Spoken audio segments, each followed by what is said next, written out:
بسم اللہ الرحمن الرحیم۔ السلام علیکم۔ حضرت ابراہیم علیہ السلام کی عادت مبارکہ تھی کہ رات کا کھانا کبھی اکیلے نہیں کھاتے تھے، کسی نہ کسی کو ضرور مدعو فرمایا کرتے تھے۔ ایک رات حسب عادت آپ کسی مہمان کا انتظار کر رہے تھے کہ کسی نے دروازے پر دستک دے دی۔ آپ نے دروازہ کھولا تو دیکھا کہ وہاں ایک 70 سال کا بوڑھا تھا۔ اس نے کہا، مجھے کچھ کھانے کو دے دو، مجھے بے حد بھوک لگی ہوئی ہے۔ حضرت ابراہیم علیہ السلام نے خوش ہو کر فرمایا، مرحبا مرحبا۔ اس آدمی کے ہاتھ دھلائے اور اس کے سامنے کھانا رکھا اور کہا کہ بسم اللہ کیجئے۔ وہ بوڑھا بولا کہ میں بسم اللہ نہیں پڑھوں گا کیونکہ میں مجوسی ہوں۔ حضرت ابراہیم علیہ السلام نے غصے میں آ کر کہا کہ کھڑے ہو جاؤ، میں مجوسی کے ساتھ کھانا پسند نہیں کرتا۔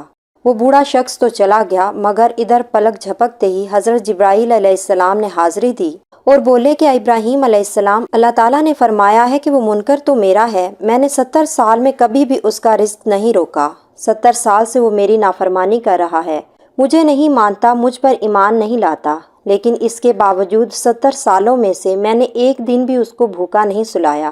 حضرت ابراہیم علیہ السلام یہ بات سنتے ہی اس مجوسی کے پیچھے دوڑے، تھوڑی دور گئے کہ وہ مل گیا۔ آپ علیہ السلام نے فرمایا کہ اللہ کے بندے، مجھے معاف کر دو اور میرے ساتھ چل کر کھانا کھا لو، آپ کی وجہ سے اللہ مجھ سے سخت ناراض ہو گیا ہے۔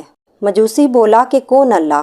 آپ علیہ السلام نے فرمایا کہ وہ ذات جس نے ساری کائنات کو پیدا کیا ہے۔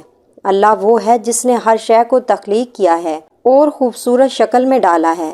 اللہ وہ ہے جو تمام مخلوقات کو رزق دیتا ہے، جس نے تجھے اور مجھے اب تک زندہ رکھا ہوا ہے۔